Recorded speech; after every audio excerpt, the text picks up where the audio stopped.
Buenas noches, estimados amigos. En nombre de la Cooperativa Pacífico le queremos dar la más cordial bienvenida a esta charla el día de hoy, titulada Gestión adecuada de empresas familiares. En principio, bueno, agradecer a todos ustedes la presencia, porque sabemos del esfuerzo que han tenido que hacer para poder internarse aquí en estas calles de San Isidro a estas horas tan difíciles y poder estar allí sentados. Hay un grupo muy grande de gente que se ha inscrito, probablemente por X razones todavía no llegan. En realidad teníamos todos los cupos limitados y todos ya realmente ocupados, pero probablemente tengan el problema del tránsito. Bueno, vamos a ver, esperemos. La charla del día de hoy es un tema de verdad bastante interesante, ¿verdad? Tomando en cuenta que probablemente muchos conocen gran parte o un gran porcentaje de las empresas que hay en el país son justamente empresas familiares. Y podemos conocer pues que este tipo de empresas tienen muchas dificultades. Está el tema de repente de las jerarquías, podría ser el tema de la sucesión, incluso a veces temas de gobernabilidad, entre otras cosas, ¿no?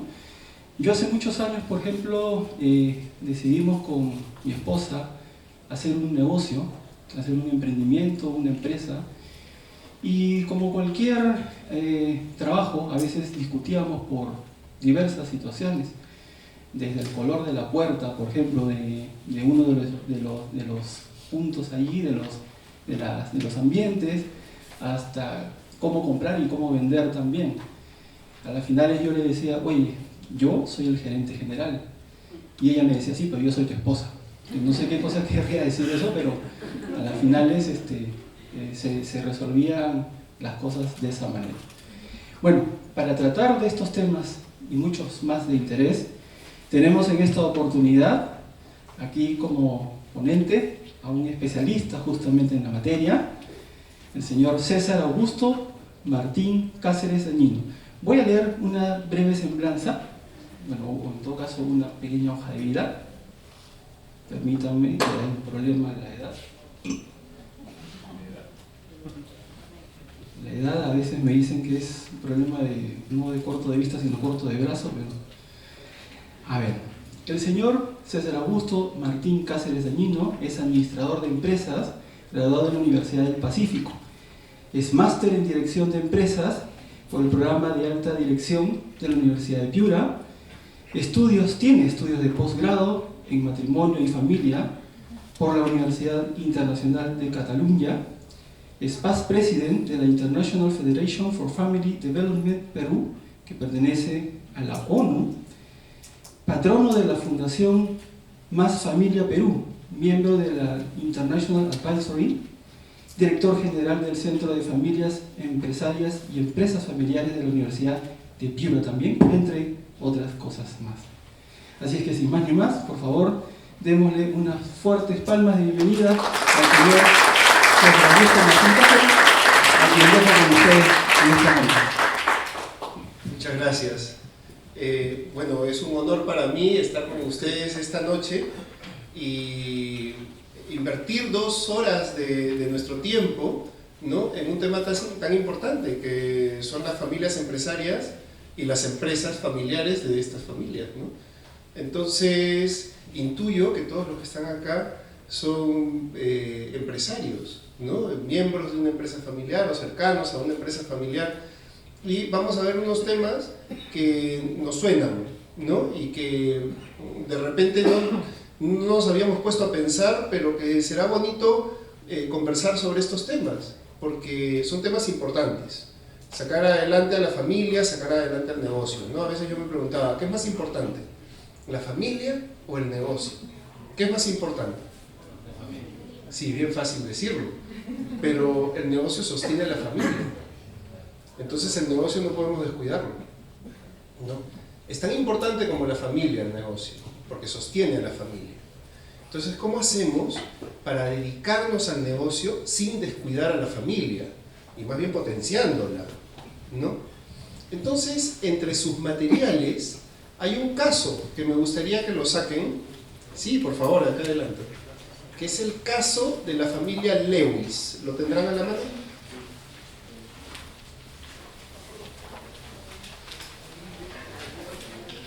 El caso de la familia Lewis. A ver. Muy bien, este de aquí, el que dice IMD arriba, ¿no? Es un caso corto. A ver, díganme ustedes, ¿quién tiene buena voz? Levante la mano aquel que tenga buena voz. No lo vamos a hacer cantar. Perdón, ¿tu nombre es? Esteban. Esteban, muy buena voz. Listo, dale Esteban, por favor, ayúdanos a leer el caso. A ver, ¿todos ya tienen su caso a la mano? No necesitas ponerte de pie, Esteban. No, es más cómodo. Es más cómodo, genial. Vamos, Esteban. Bien. El negocio de la familia Lewis. John Lewis, de 62 años de edad, fundador y gerente de Lewis Family Enterprise, estaba considerado retirarse en algunos años más. Tenía 3 hijos, 2 hombres y una mujer. James, de 35 años, trabajaba en una empresa de la competencia situada en la misma área. Jenny, de 32 años, trabajaba como contadora de LFE y Matthew, de 30 años, había mostrado poco entusiasmo por el negocio familiar cuando eran adolescentes, pero desarrolló interés después de obtener su grado de bachiller en ingeniería y obtener su grado de máster en dirección en MBA. Todos los hijos conocían bien el negocio porque habían crecido con él y habían trabajado en la empresa todos los veranos durante el colegio y la universidad. Matthew se graduó con el primer puesto en la maestría que llevó en la Escuela de Negocios de Stanford y luego trabajó por 3 años por una compañía de alta tecnología en Silicon Valley antes de reincorporarse en la empresa familiar. Durante esos años quedó muy impresionado con los diferentes enfoques innovadores que pudo observar en algunas de las compañías de alta tecnología. Era de conocimiento público que John estaba muy decepcionado por la decisión de James de trabajar para una empresa de la competencia. Por ello, cuando Matthew aceptó trabajar para LF, John anunció públicamente su intención de formarlo para que pueda sucederlo en la empresa. En la reunión del personal en la que informó que Matthew estaría a trabajar, comentó: desde pequeño Matthew ha sido un soñador y nunca pensé que se interesaría en el negocio familiar. Estoy muy feliz que me hayan demostrado que estaba equivocado. Tras un año, LFE, Matthew le presentó a su padre una propuesta de un proyecto de reingeniería de procesos para la empresa. Él creía que el negocio podría estar mejor organizado para minimizar desperdicios y que las relaciones con los proveedores podrían ser revisadas para mejorar las condiciones favorables del LFE. John elogió a Matthew por ser proactivo y tratar de mejorar el negocio y le dijo que consideraría la propuesta. Esa noche, John le comentó a Louise, su esposa, acerca de la propuesta de Matthew. Al igual que John, ella se sintió orgullosa de la versión creativa de Matthew para el negocio. Sin embargo, John comentó en voz alta: sí, es una idea creativa, pero no sé cuánto ayudará al negocio. James no ha hecho ninguna reingeniería en la empresa competidora y ha logrado que los beneficios se incrementen en los últimos 6 trimestres. Un mes después, Matthew le preguntó a su padre por la aprobación formal para la empresa con el proyecto de reingeniería. Este le respondió que no era un buen momento para hacerlo, pues todos estaban muy ocupados. A lo que Matthew respondió: nunca será un buen momento. Mientras más lo atrasamos, más dinero perderemos. Después de discutirlo un poco, John explotó: yo tomo las decisiones aquí y no veo clara la necesidad de ejecutar este proyecto ni creo que vayas a tener beneficio alguno. Es simplemente una de tus disparatadas ideas. Después de esta discusión, Matthew salió de la oficina de John y mientras conducía a casa, esa noche meditaba sobre sus opciones. ¿Podría convencer alguna vez a su padre que era él capaz de dirigir el FE? Quizás después de todo esto James estaba en lo correcto al trabajar en nuestra compañía. Muy bien, hasta ahí, muchas gracias. Bueno, entonces tenemos este árbol genealógico, ¿no? Tenemos a John con Luis, casado con Luis. Tenemos a James, de 35, ¿no? Sí. Tenemos a Jenny, de 32, que ella sí trabaja en la empresa. James no trabaja en la empresa. James trabaja en la competencia. ¿no? Y tenemos a Matthew, que nunca se interesó por el negocio, pero que finalmente, luego de demostrar una trayectoria académica destacada, ¿no? Parece que ha sido muy bueno, ¿no? Estudió en Stanford y una vez que terminó, luego de tener experiencia afuera, ha decidido empezar a trabajar con su padre, y la verdad es que tanto su papá como su mamá están muy orgullosos, lo han recibido. Así que Matthew, el menor, no se esperaba que fuera el que llegara. El papá tenía un sueño. ¿Cuál era su sueño? ¿Formar a Matthew? Suceder a la familia. ¿Suceder a quién? ¿A quién quería ver John en el negocio? A James. A James quería verlo en el negocio. ¿Y por qué?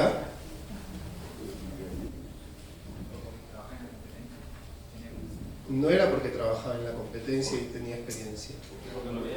Porque es el mayor. No lo dice el caso, ¿no? Pero se deja sentir. Se deja sentir, ¿no? Hay una frase ahí que él estaba decepcionado cuando James se fue, ¿no? Y peor, a la competencia, nada más y nada menos, ¿no? Pero siempre lo mira a James, ¿no? Porque hace comentarios. Cuando Matthew le presenta el proyecto de reingeniería, el papá le dice, oye, qué interesante, ¿no? Lo voy a ver.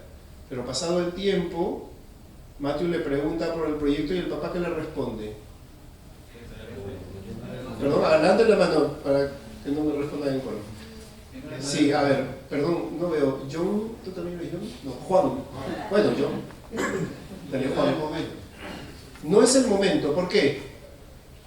Porque estaban muy ocupados. Uno, está muy ocupado. Dos, pensaba que era una de las tantas ideas disparatadas de Matthew, pero bueno, eso ya fue al final.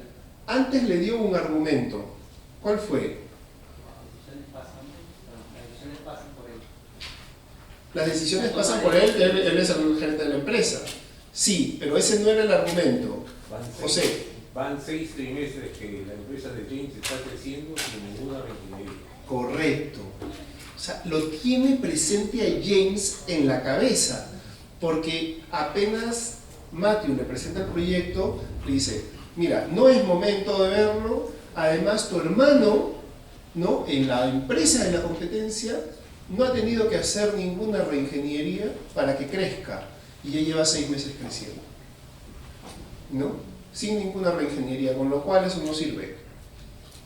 Además, ¿qué cosa es una reingeniería? ¿Hacer cuántos cambios? Cambios profundos. O sea, reingeniería es cambiarlo todo, de raíz, ¿no? Partir de cero.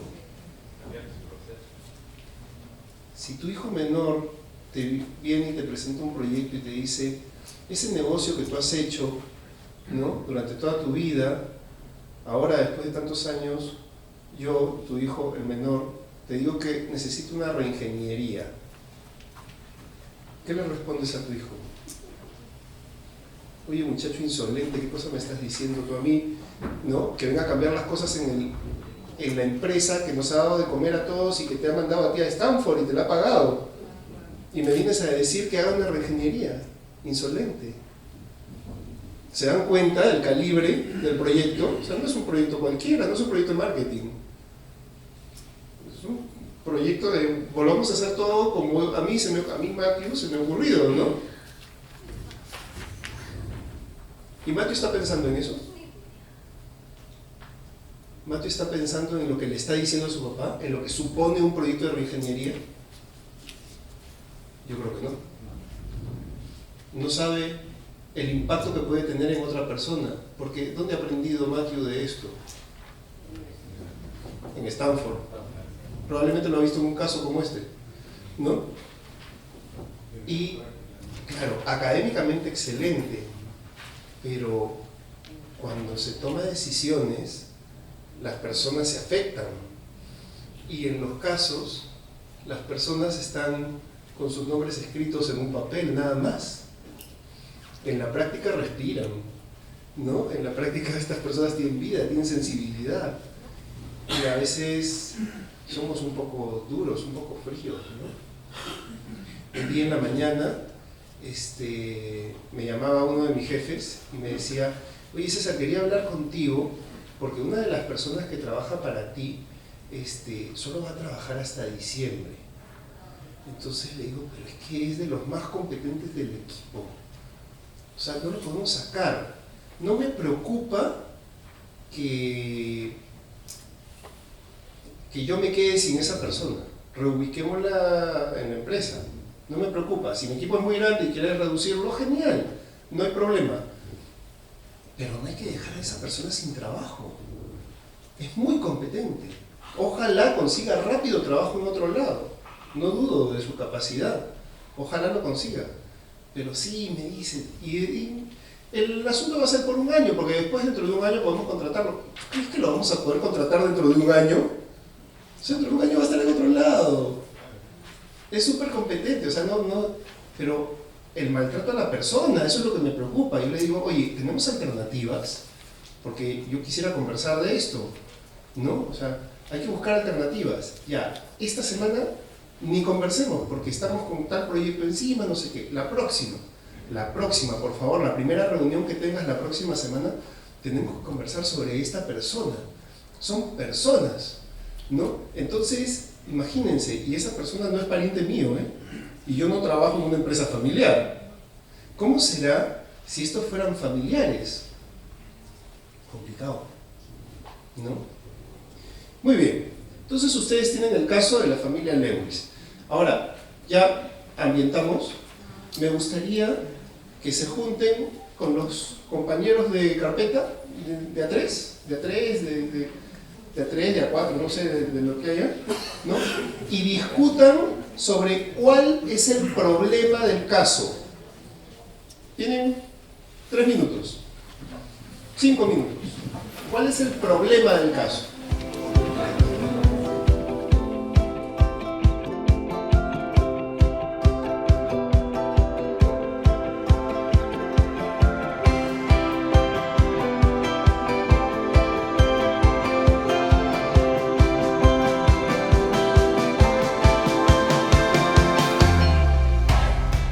Retomamos la plenaria. Los veo muy animados. ¿Cuál es el problema? A ver, ¿quién levanta la mano y dice? Sí, Miguel.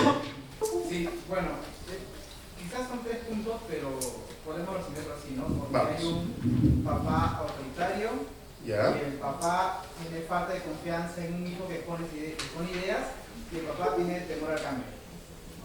Ya. A ver. Vamos a ir señalando ideas. Entonces, problema número 1.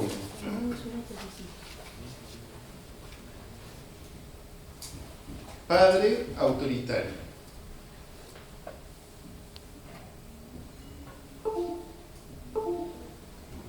¿Cuál otro? A falta de confianza en sus hijos. Porque tiene 3. Falta de confianza en sus hijos. Sí, pues no, porque no, James y Jenny es la que ve los temas financieros, al contrario, confía en ella, ¿no? En Mati. ¿No? Ya, muy bien. Hay temor al cambio. No lo dice a ciencia cierta, pero algo deja ver, ¿no? Temor al cambio. Muy bien. Hay un tema ahí aquí de delegación de entrega. Ajá. Entonces, ¿y esto? El sucesor. ¿A quién le va a delegar? Falta de confianza en Matthew, entonces. Claro. Porque, pero no como proponente de un proyecto de ingeniería, sino como sucesor. Muy bien. Muy bien. Perdón, ¿tú eres? Henry. Yo creo que estábamos conversando anterior, tenemos una simpática conversación. Una idea que tratábamos de resumir quizás es no están alineadas las expectativas de ambos, ¿no? ¿Ya? Y eso se refleja obviamente en el tema de relaciones, es decir, Sí. más allá de los datos que se dan a través del caso y que dan lugar a todas estas conjeturas muy bien planteadas, la expectativa de Matthews es que al ingresar a la empresa, porque el caso revela, el padre dice, lo voy a formar públicamente para que sea mi sucesor. Correcto. Pero la expectativa de él, y se ve plasmada en sus acciones, es el cambio se produce ya. El Ya. cambio está, la expectativa del padre es, los tiempos son diferentes. Es correcto. Voy a formarte. Y eso genera que luego esta idea tenga este choque. Hay un choque ahí, ¿no? Entonces no solamente es quién, sino cuándo y cómo, ¿no? Hay varias cosas acá, ¿no? Entonces aquí podríamos poner, ¿no? ¿Quién? Matthew. ¿Cuándo? Y cómo. Muy bien. Buen punto. ¿Qué más? ¿Alguien más quiere hablar sobre el problema? Sí, perdón, ¿tú eres? Marlene. Yo creo que en realidad el problema es que se están basando en cosas muy subjetivas. O sea, básicamente todas sus decisiones son porque es padre e hijo, ¿no? Una relación familiar. Caso contrario sería si es que lo tomaran realmente como una empresa porque tomarían en cuenta las ideas o verdaderamente los pros que pueden venir si es que se hace tal o cual proyecto, ¿no? Cosa que pasaría en una prima regular, pero como son familias, prima más la parte personal, la relación que tienen. Pero tú dices que son sin importancia estas cuestiones. No necesariamente, pero hay que saber dividir las cosas en ciertos momentos. Separar lo familiar de los temas del negocio, independientemente de la relación familiar que podamos tener, ¿no? Interesante. Sí, había una mano levantada por allá. Perdón, ¿cuál es tu nombre? Rocío. Rocío. Creo que el problema de fondo en sí es que Matt es el menor. Sí. Ese es el problema de fondo. Porque Ya. si de repente fuera James, lo tomaría más en consideración. Ya. ¿Y qué pasa con esto del hijo mayor y de la confianza en el hijo mayor o no es confianza lo que hay en el hijo mayor? ¿Qué cosa es? ¿Qué pasa? Sí, José. Es un tema emocional. ¿Ya? Como tú lo dijiste hace un momento, es el hijo mayor y por eso quiere delegar. Y yo creo que no hay una falta de confianza en Mati, sino en el proyecto de Mati, que es distinto. Ya. Es así que está dispuesto a formarlo para que sea el sucesor. Sí, eso dijo. Entonces ahí te voy al cambio. Ya lo conversó con Luis, con la esposa, y la esposa lo apoyaba totalmente y están muy orgullosos, ¿no? Ha sido una sorpresa para los dos que Matthew se interese por el negocio, ¿no? El problema sería si los hijos no se interesan por el negocio, ¿no? Claro, entonces antes de ir a las preguntas, quiero contarles una anécdota. Nosotros en la Universidad de Piura tenemos el Centro de Familias Empresarias. El Centro de Familias Empresarias nació siendo un centro de investigación, ¿ok? Nosotros no hacíamos consultoría en los inicios, solo hacíamos investigación. Entonces, la investigación es investigación cuando publicas. Si no publicas, no sirve para nada lo que has investigado, porque nadie se entera, ¿no? Entonces, publicamos artículos en revistas científicas, ¿no? Hemos publicado en Estados Unidos y en Europa. Muy bien. Entonces, entre las publicaciones que tenemos, hicimos una investigación con la familia Piñasca. ¿La ubican? ¿No conocen a la familia Piñasca? Es que casi nadie conoce a la familia Piñasca, ¿no? El señor Piñasca es el dueño de Mochilas Porta. Ahora sí. ¿No? Eso que está sonando es esto. Puede ser. Ya está. Entonces, es el dueño de Mochilas Porta. Muy bien. Él está casado, ¿no? Con una señora que es su socia desde que eran novios, ¿no? El negocio comienza cuando ellos eran novios. Y tienen dos hijas, jovencitas, ¿no? Una ya terminó su carrera universitaria y la otra está estudiando una carrera técnica en un instituto prestigioso de acá, del Perú, ¿no? Entonces, la mayor estudió arquitectura y la segunda está estudiando diseño en Toulouse-Lautrec. Ya está. Entonces, cuando conversamos con Freddy Piñasca, nos dimos con la sorpresa de que él y la esposa estaban en el negocio, en la gestión, ¿no? Y cuando le preguntamos por las hijas, nos dijo, mira, yo no puedo dejarles este paquete a mis hijas, como si el negocio de Mochilas Porta fuera un paquete, ¿no? Entonces, cuando es un negocio exitoso, no hay centro comercial en el Perú que no tenga una tienda de Porta, y ya están en Ecuador y en Bolivia, o sea, el tema va fuerte, ¿no? Entonces, yo no puedo dejarle este paquete a mis hijas, yo no puedo obligarlas a que ellas se tengan que encargar después del negocio, ¿no? Si lo tengo que vender, lo venderé, pero yo no las puedo obligar a que ellas se dediquen a trabajar en esto, que ellas sean libres. De hecho, están estudiando dos cosas que no tienen nada que ver con mis mochilas. Una es arquitecta y la otra está estudiando diseño gráfico. O sea que se van a dedicar a otra cosa, ¿no? Entonces, con el paso del tiempo nos demoramos casi un año en la investigación, ¿no? Cada pregunta que le hacíamos a Freddy Piñasca le abría los ojos, ¿no? Le abría los ojos, le abría los ojos, le abría los ojos. Y se dio cuenta de que su negocio es un negocio de diseño, porque ellos ya no fabrican las mochilas, ellos las fabricaron en los primeros años. Un buen día cerraron la fábrica y ahora ellos tienen, si uno entra a las oficinas de Porta, están junto a la IBM, en Javier Prado, ¿no? Entonces, si uno entra a las oficinas de Porta, hay un edificio elegantísimo en la parte de arriba, parece un estudio de arquitectos, porque hay un montón de chicos diseñando en unos software, pues, estos modernos, en unas computadoras, diseñando todo lo que ellos venden, ¿no? Mochilas, carteras, cartucheritas, todo lo que tenga un cierre, ¿no? Entonces, ahí diseñan y diseñan y diseñan. Y los diseños que se aprueban son mandados a China. En China fabrican las mochilas y llegan unos containers llenos de mochilas que se distribuyen a todas las tiendas del Perú y se exportan a Bolivia y a Ecuador, ¿no? Y esto es así. Entonces su empresa no es una fábrica, ahora es una empresa de diseño. Se ha transformado con el paso del tiempo, ¿no? ¿Y qué sucede? Las hijas son las mejores en diseño, justamente, ¿no? Tanto la arquitecta como la de diseño gráfico. Entonces, la mayor entró a la empresa en un momento, cuando estábamos en la investigación. Y la menor empezó a practicar en la empresa y se han interesado por el negocio. Un negocio que comenzó antes que ellas nacieran. Muy bien, ahí lo dejo en el tintero. Va la segunda anécdota. En esto de la investigación, para poder publicar no es sencillo. Publicar un artículo, un caso, en una revista científica, en una revista indexada, es bien difícil.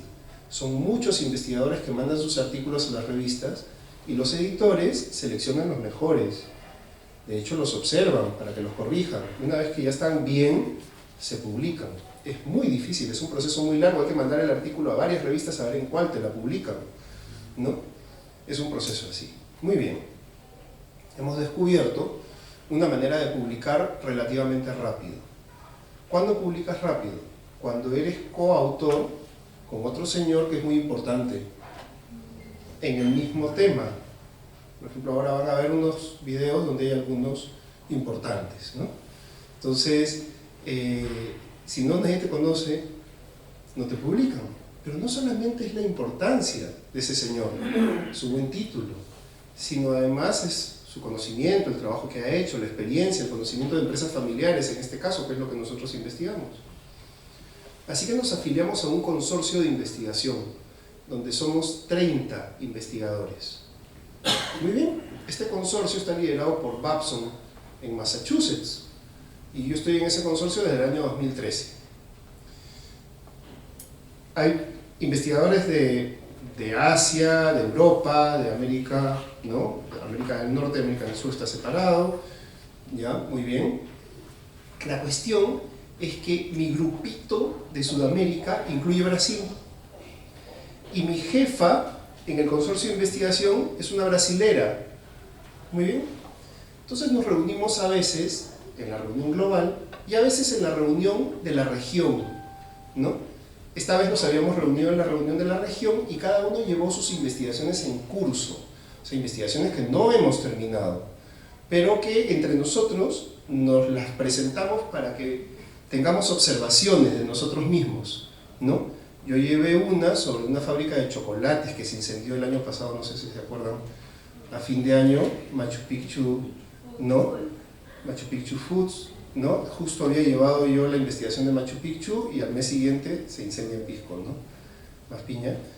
Esa investigación se quedó ahí, ya no continué.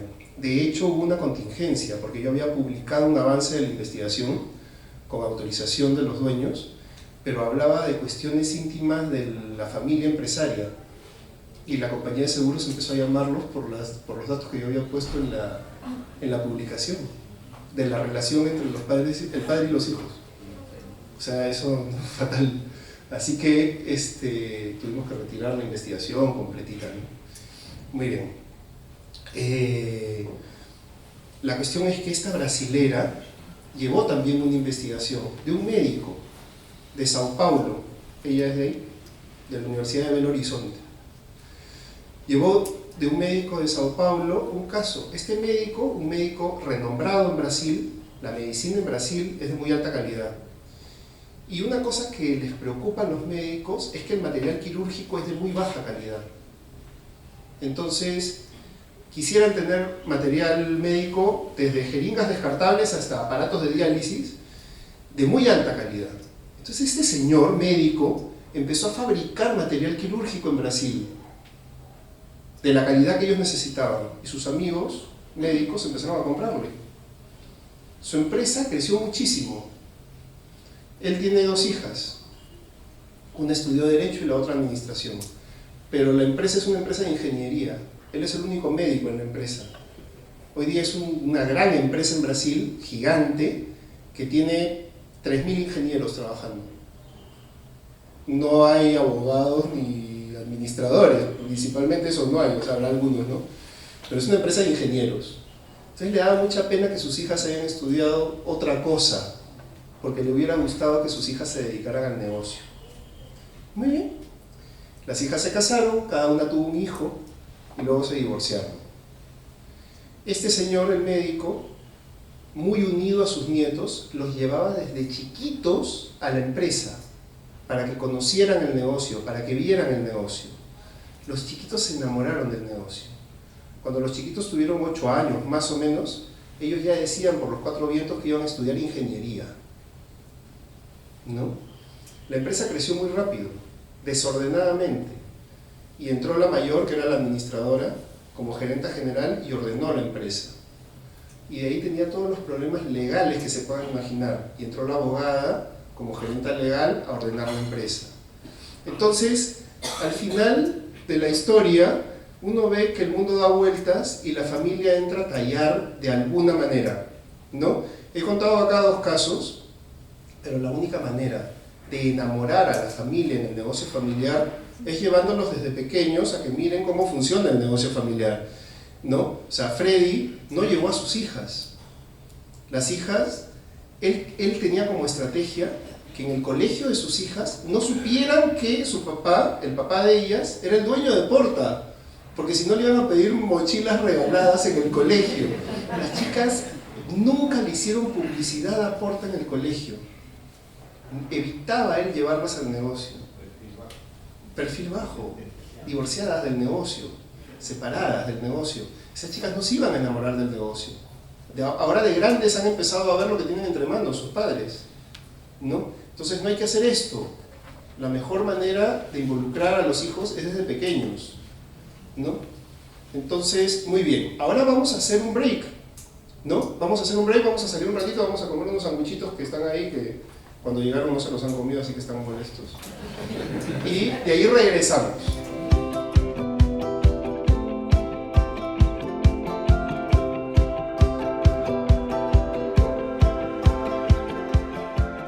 Entonces, hemos visto un caso, el de la familia Lewis. Ahora en el coffee break comentábamos de otro caso clásico. Este es un caso clásico que tiene muchos años, ¿no?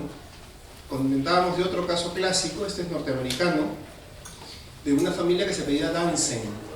Es una familia holandesa, me parece, que tiene 4 hijos, 3 hombres y una mujer. Entonces, ellos tenían un negocio de audífonos para sordos. Comenzó, era una empresa pequeña que con las justas daba pues para sostener a la familia y nada más. Entonces, cuando el padre decide dejar en herencia la empresa a sus hijos, ¿no? Hacer la sucesión, le deja el negocio a los 3 hombres y a la mujer les deja 2 casas. ¿Para qué? Para evitarle a la mujer entrar en un tema de riesgo, porque era riesgoso dejar un negocio a los 4. Entonces le deja 2 inmuebles que tenían poco riesgo, ¿no? 2 activos sólidos a la mujer y la empresa 33% a cada uno, ¿no? De los 3 hombres. Muy bien. Ya pasaron los años, han pasado muchísimos años. La empresa ahora la maneja la 3ª generación. Los abuelos ya murieron, ¿no? Y ya va a entrar la 4ª generación. Entonces se han reunido los primos porque están preocupados, porque los hijos de estos 3 señores son multimillonarios. La empresa está en varios países, es una multinacional. Y los primos, hijos de la tía, son los parientes pobres que lo único que recibieron fue una casa, 2 casas, ¿no? Y no tienen el nivel de vida que tienen estos. Y todos son nietos del mismo abuelo que fue el fundador del negocio. Entonces, inclusive en las reuniones que han tenido de la asamblea familiar, han pensado en cambiar la decisión del abuelo sobre el reparto del negocio. O sea, modificar el porcentaje del reparto. Eso no se puede hacer. Eso no se puede hacer. Es complicado, muy complicado.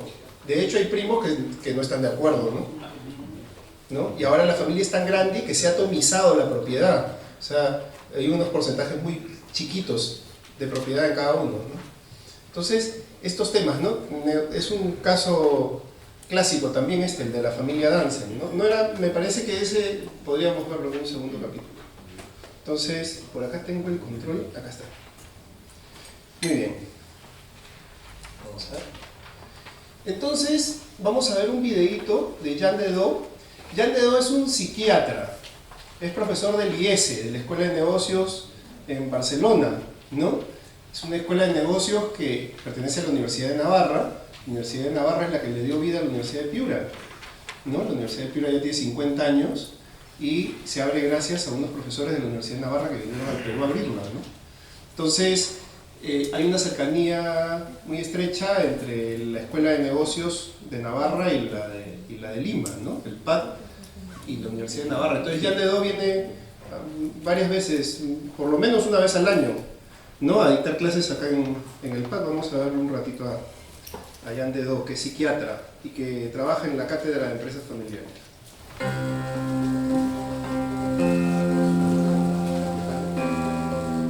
Yo no conozco ningún protocolo familiar que los valores no sean todos virtudes, honestidad, laboriosidad, austeridad. No es tan importante los valores, el para qué la empresa familiar, ¿no?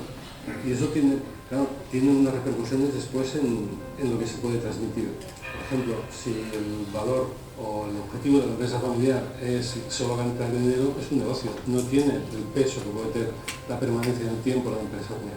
Se da muy fácilmente, por ejemplo, en tipo de empresas que tienen que ver con la naturaleza, ¿no? Los vinos, los toros, la ganadería, la agricultura, etc. Más que un valor, que los valores siempre son los mismos, hay que buscar un para qué la empresa familiar, ¿no? Para ganar dinero es una opción, para dar trabajo a gente es otra opción, porque aportamos algo a la sociedad es otra opción. Los valores después se aplicarán, pero el principal objetivo es para qué quiero una empresa familiar.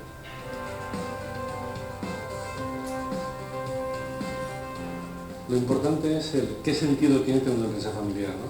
Si el sentido que tiene mantener una empresa familiar es un sentido que no importa el número de generación, sino que puede perfectamente asimilarlo la generación que sea, no tiene ningún problema. En la aplicación de los valores sí que puede haber una cierta diferencia, ¿no? Porque no es lo mismo la consideración que debe tener un valor ahora que podría tener 50 años, la austeridad o la generosidad o la responsabilidad social, por ejemplo, ¿no? El punto clave sigue siendo ¿para qué quiero una empresa familiar? Si el motivo por el que quiero una empresa familiar se sabe transmitir y es un motivo que produce orgullo de pertenencia, es fácil que se mantengan las nuevas generaciones.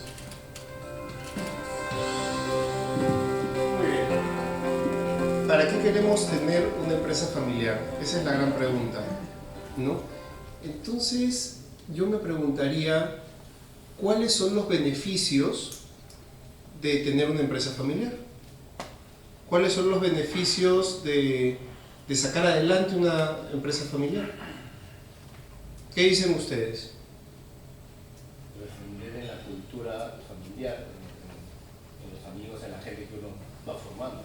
Claro, con la cultura llegaremos a nuestros trabajadores primero, aquellos que no son miembros de la familia, ¿no? Luego a los clientes, a los proveedores también. O sea, influiremos en nuestro entorno con la cultura de esta familia, de mi familia, ¿no? Eso es muy importante, porque es de ida y vuelta. Hay estudios que demuestran que la lealtad de los trabajadores no familiares es más fuerte en una empresa familiar que en una empresa no familiar, ¿no? La lealtad de los clientes es más fuerte en una empresa familiar que en una empresa no familiar. Ya recordaremos el caso de Wong cuando vendió la tienda a Cencosud, y a los peruanos se los rompió el corazón, a los limeños, ¿no? Entonces, ¿qué están haciendo? ¿Cómo se les ocurre hacer eso? O sea, ¿a quién le pidieron permiso? ¿No? Había que pedirle permiso a los clientes, ¿no? Entonces, miren cómo la cultura familiar puede trascender fronteras empresariales, ¿no? Tiene muchas ventajas, ¿no? El trabajador es más leal, porque se identifica con la familia propietaria. Eso es una gran ventaja, pero también es una gran responsabilidad, porque no muchas veces la familia propietaria es una familia modelo. Todos tenemos problemas, y muchas veces hay problemas familiares que se hacen públicos. Hemos tenido ahí en el Centro de Familias Empresarias a una familia que venía a pedirnos ayuda porque el hermano mayor, son 4 hermanos, el hermano mayor tiene poca disciplina, ¿no? Y en el evento de lanzamiento de los valores de la empresa, donde eran 4 pilares y convocaron a todos en un gran cóctel, ¿no? Este muchacho se sobrepasó en copas y le faltó el respeto a una trabajadora. Imagínense, y los valores eran respeto, honestidad, o sea, una serie de cosas que se vinieron abajo porque era propietario de la empresa, era uno de los hermanos, hijo del dueño. Qué tremendo, y en el mismo evento, ¿no? Entonces, a veces pasan esas cosas, son accidentes, pero cuando ya estos temas pues tienen tiempo, hay que cortarlos de alguna manera, ¿no? Hay que tomar decisiones, caramba, a veces terribles, ¿no? No sé si ustedes han comido una pizza vegetariana, ¿no? Se llama Veggie Pizza. Ubican Veggie Pizza. En Barranco hay un local, había uno en el Óvalo Gutiérrez, ahora lo han movido un poco, ¿no? Entonces, muy bien, es de unos hermanos que han vivido en Tacna toda su vida. Ellos no son tacneños, ¿no? Pero han vivido desde chiquitos en Tacna. Entonces, muy bien, el menor es el chef. Y abrieron este local del Óvalo Gutiérrez. Tuvo tanto éxito que la gente hacía cola en la escalera, porque no sé si ubican bien el Óvalo Gutiérrez, abajo está la tienda de Apple, ¿no? Y en el segundo piso estaba una sanguchería donde había un carrito, me acuerdo, en New York, ¿puede ser? Y en el tercer piso estaba Veggie Pizza. Muy bien, que resulta que la gente hacía cola en la escalera y en la vereda, un ambientazo. Todo el mundo quería ir y la verdad es que un ambiente genial en la escalera y en la vereda. Y podías pasarte ahí 1 hora hasta que subías, ¿no? almuerzo y cena, fines de semana lleno. Genial. Negocio redondo, Bellipisa. Muy bien. Los dueños del local, que son los de Nemostier, los dueños del Hotel Pardo, ¿no? Le dicen, oye, al costado de lo que estás ocupando hay un espacio vacío, que es el techo del restaurante de abajo. Lo podemos ampliar para duplicar tu capacidad de negocio. Más que duplicar, porque ellos tenían la punta. Entonces era más que duplicar, triplicar. Pues habilitan la zona, le dan, lo amueblan, todo bien bonito, ¿no? Quedó excelente. Y la cola desapareció. Entonces ahora la gente ya estaba adentro, sentados, cómodos. Pero pasaban una hora sentados mirándose la cara en la mesa y la capacidad de atención de ellos era la misma. Entonces era un desastre, porque a nadie le gusta estar esperando en una mesa sentado una hora.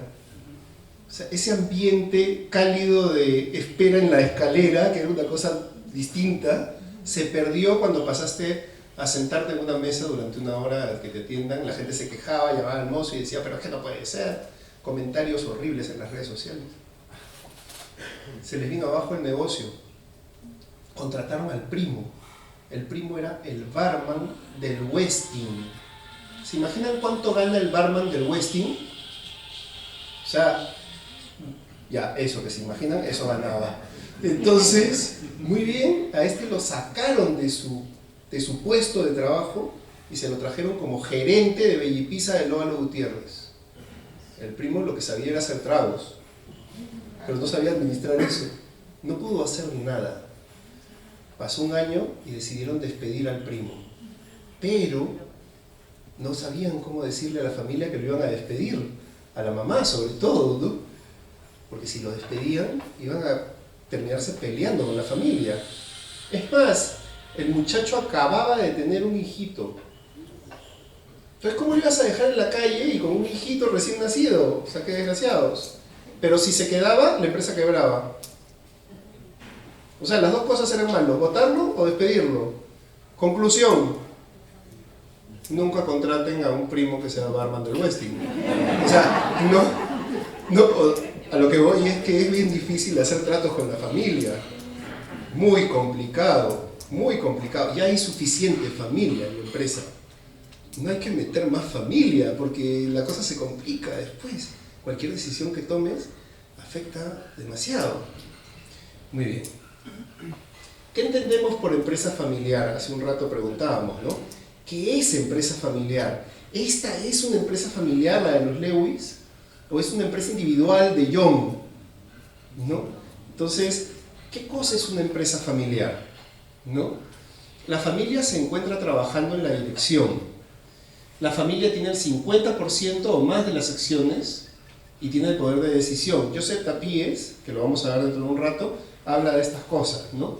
Y existe un deseo expreso de pasar la posta a la siguiente generación. A ver, la sucesión exactamente. En la investigación que hacemos, nosotros tenemos dos tipos de investigación, cuantitativa y cualitativa. En la cuantitativa hacemos un caso, como el que hicimos con Porta. Hemos hecho varios casos. Y en la cuantitativa hacemos una encuesta anual. A mí me gustaría que ustedes también participen en la encuesta que hacemos todos los años, ¿no? Entonces, ya conversaremos para que... Es una encuesta electrónica. Entran y la llenan, ¿no? Y después, lo único que les puedo dar por haber llenado la encuesta es los resultados de la encuesta, ¿no? Y los resultados de la encuesta no salen a nivel de Perú. Salen los resultados globales a nivel de los 35 países que estamos en el consorcio, ¿no? Entonces es una cosa interesante sobre sucesión. Siempre mis encuestas son sobre sucesión, cambio generacional, ¿no? Buenas prácticas para el cambio generacional. Eso es lo que estoy metido. Entonces, una familia interviene en el negocio desde tres ámbitos en la sucesión. Los tres ámbitos de la sucesión, ¿cuáles son? Uno, la propiedad.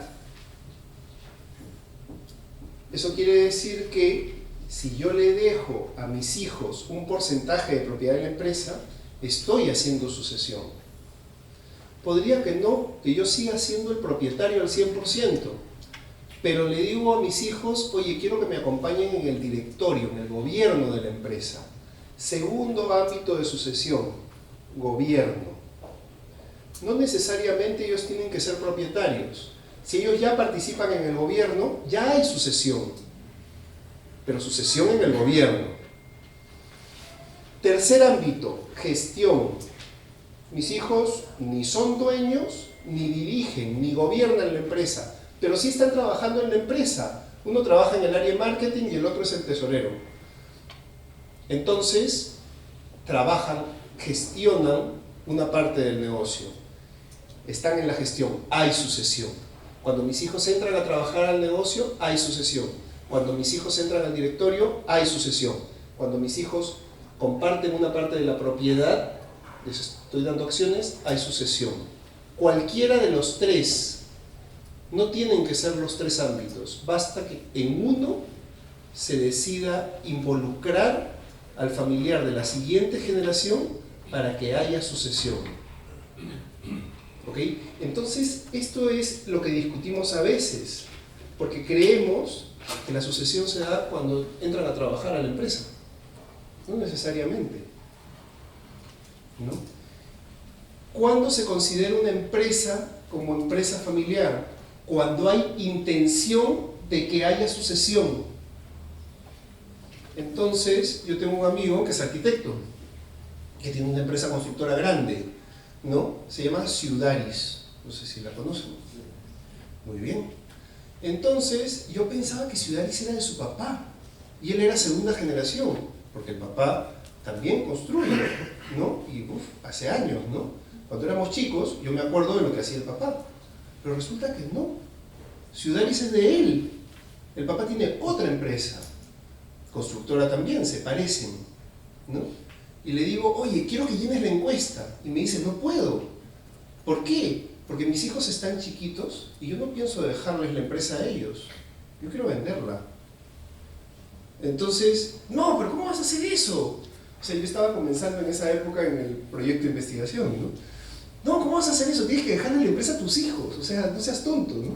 No, si me ofrecen buena plata yo la vendo, ¿no? Y que ellos con la plata hagan el negocio que quieran.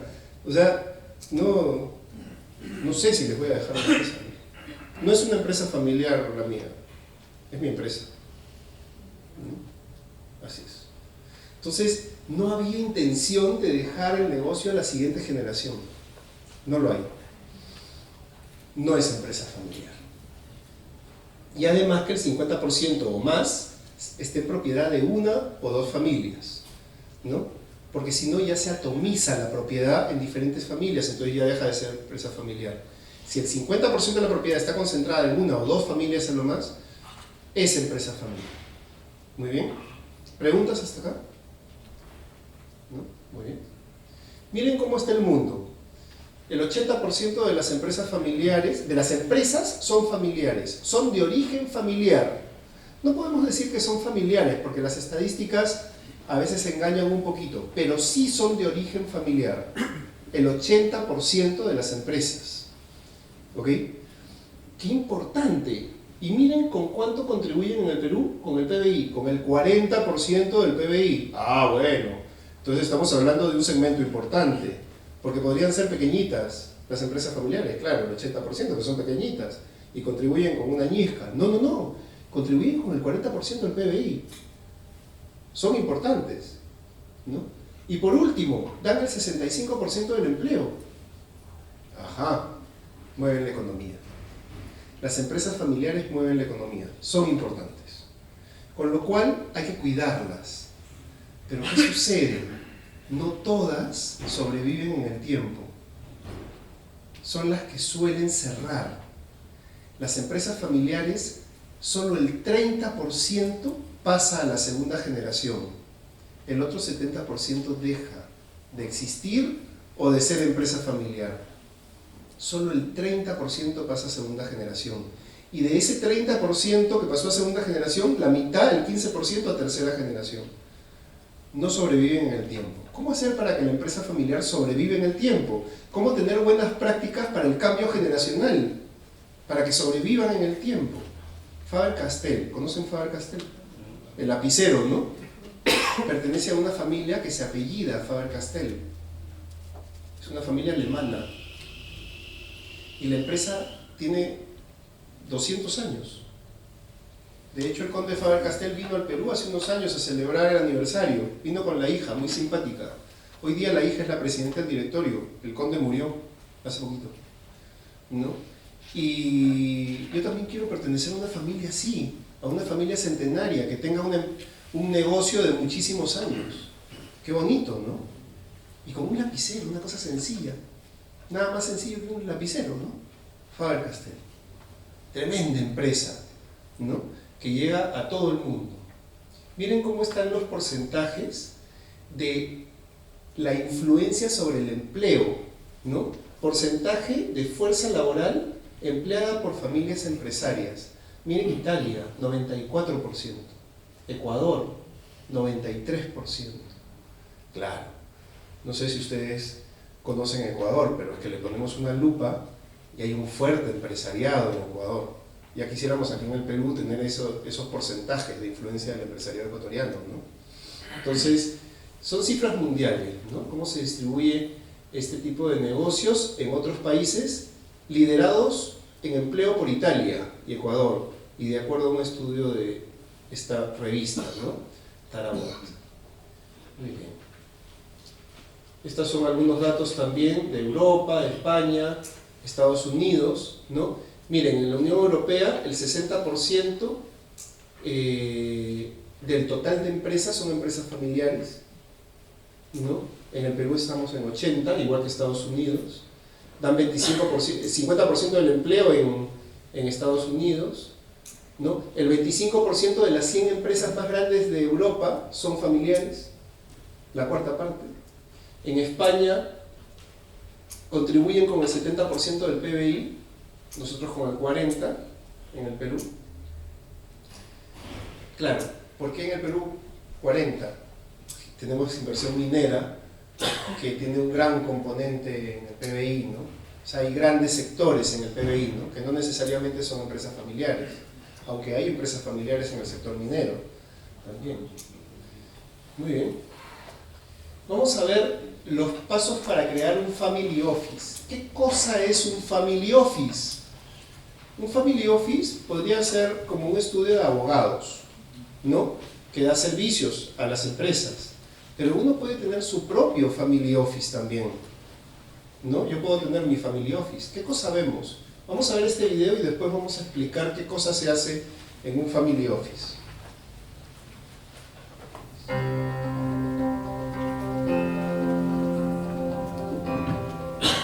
En el devenir normal de una empresa se generan unos excedentes de liquidez, de tesorería, de activos inmobiliarios que normalmente están dentro del negocio principal. Con el paso del tiempo van adquiriendo un tamaño y la familia puede entonces decidir gestionarlos independientemente, constituir un family office con estos activos que no dependen del negocio principal, del core business, y tener una gestión autónoma.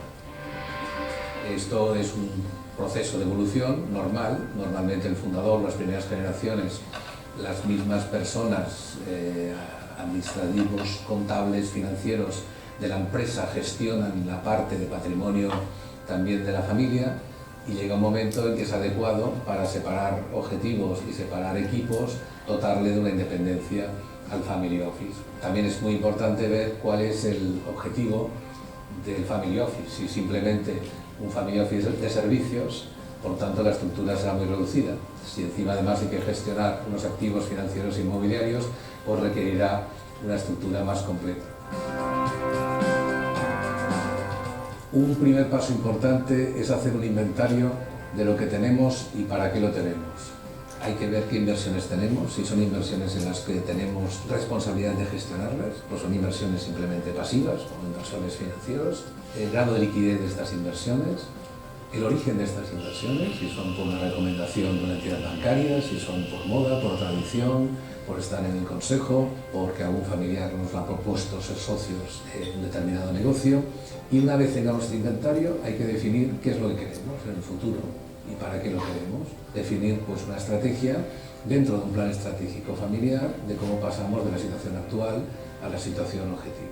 Este primer paso es fundamental para poder hacer la reconversión de algunas inversiones o incluso de poner en marcha qué tipo de estructura, qué tipo de perfiles profesionales va a requerir esta oficina familiar, Family Office. Una vez definido esto, lo ponemos en marcha con la estructura adecuada para los objetivos que nos hemos marcado. Aquí es muy importante también seguir el criterio de la meritocracia. Esas personas que incorporemos tienen que tener las capacidades y habilidades para desarrollar sus responsabilidades en el Family Office. Y lo que creemos también que es muy importante es que anualmente al menos se haga una evaluación de cuál es la rentabilidad cuantitativa de este patrimonio, que tiene que avanzar, tiene que crecer, y también que se evalúe los criterios cualitativos de la calidad de los servicios que este Family Office también tiene que suministrar a todos los miembros de la familia propietaria. Muy bien. A ver, cuando hablamos de Family Office, hablamos principalmente de patrimonio familiar, el negocio de la cooperativa. Entonces, me parece que muy bien la cooperativa tiene la infraestructura para tener un Family Office y atender los negocios de sus socios. ¿Cómo es esto? El patrimonio familiar se puede ver cuando es líquido y también cuando está en activos. Hay activos que son rentables y hay activos que son menos rentables. Por ejemplo, se hablaba de la tradición familiar. Los Nicolini coleccionan autos, ¿no? Y de hecho tienen un museo de autos. Ese museo cuesta, no produce ingresos, ¿no? Si bien se cobra la entrada, pero es algo simbólico, ¿no? Pero es un gasto, pero es una tradición de la familia, ¿no? Bajemos de escala. Nosotros, como familias empresarias, pues tenemos activos, tenemos la empresa, ¿no? Tenemos la casa donde vivimos, tenemos los autos que utilizamos, pero estos activos tienen diferente valor. Hay activos que son para usarse y hay activos para que sean rentables. La empresa está entre los que son rentables. El auto probablemente no sea rentable, pero es un activo para usarlo. Pero hay familias que han tenido mucha liquidez y que además tienen un yate o un velero, ¿no? Familias limeñas, ¿ah?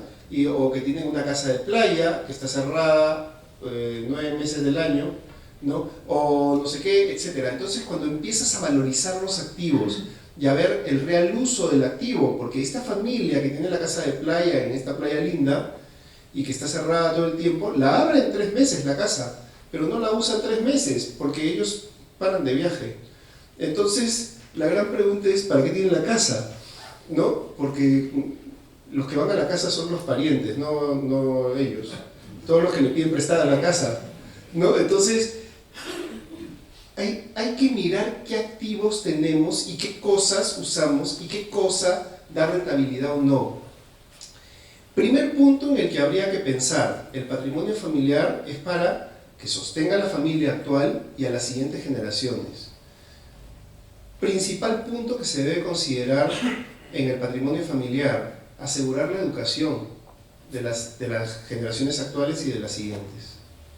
Entonces, eso es un fondo que se separa para educación. También podríamos separar un fondo para asegurar la salud de los miembros de la familia. También podríamos para asegurar los autos, o sea, hay una serie de inversiones, le llamo yo, en educación, en salud, ¿no? Etcétera, que podrían estar financiadas por este fondo de familia. ¿De dónde sale el fondo de familia? De los dividendos. O sea, es un porcentaje de los dividendos del negocio que se separa, ¿no? Se separa en un fondo de familia, así se le llama. Y que es igual para todos. Todos pueden hacer uso del fondo de familia. Claro, hay un órgano de la familia que es el que resguarda el fondo de familia, que se llama Consejo de Familia. Lo vamos a ver dentro de un ratito, ¿no?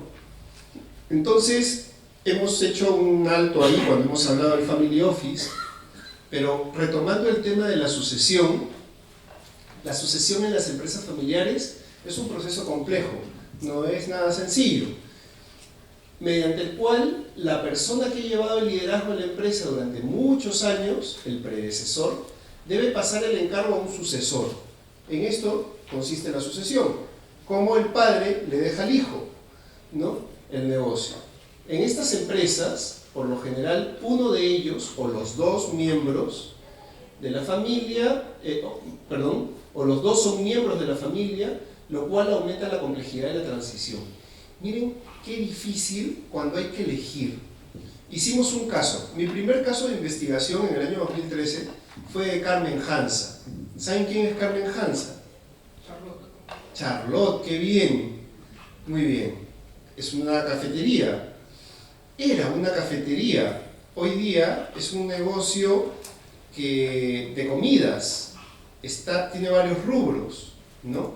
Charlotte está en los colegios, ¿no? Está en las universidades, en las clínicas, ¿no? Las cafeterías de estas instituciones grandes probablemente sean de Charlotte. En la Universidad de Piura tenemos Charlotte, ¿no? Muy bien. Carmen Hansa comenzó haciendo postres. Ella no sabía hacer otra cosa. Ella, una de 11 hermanos, ¿no? Ella tenía un mellizo, y Fernando tenía su mellizo, y una de las menores de los 11. Estudiaba en el Villa María, un colegio renombrado de Lima, pero su familia no tenía mucho dinero, y además eran 11.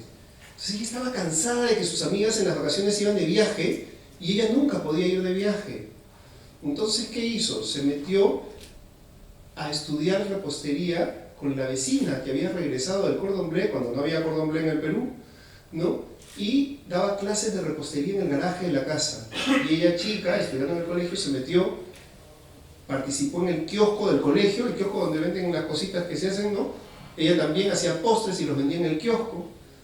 Terminó el colegio, no pudo estudiar en la universidad, estudió secretariado, trabajó en un estudio de abogados y le empezó a vender postres a los clientes del estudio y a los socios del estudio de abogados. Luego se casa, ¿no? Y sigue con el negocio de postres. Ya desde su casa empezaron a nacer sus hijos.